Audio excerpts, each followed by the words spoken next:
پیغمبر علیہ السلام یو دعا خائی من عاد مریضا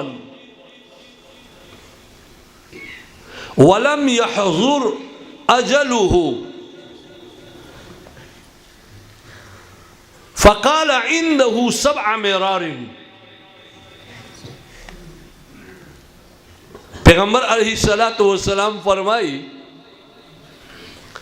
چې یو کس بیمار پورسی ته ورغی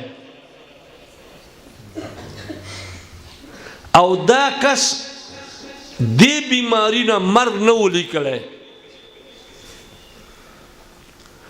او د بیمار خواته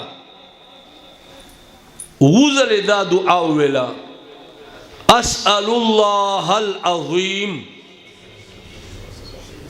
رب العرش العظیم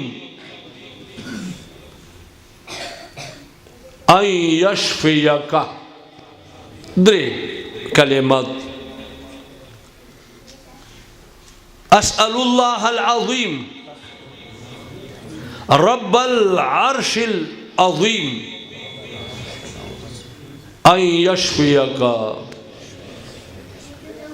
ز سوال کوم له الله نه داسې الله چې رب دې لوی عرش دې چې تا ته شفا درکړي. نو وزلې ورته وای پیغمبر علیه السلام فرمایي الله به شفا ورکړي.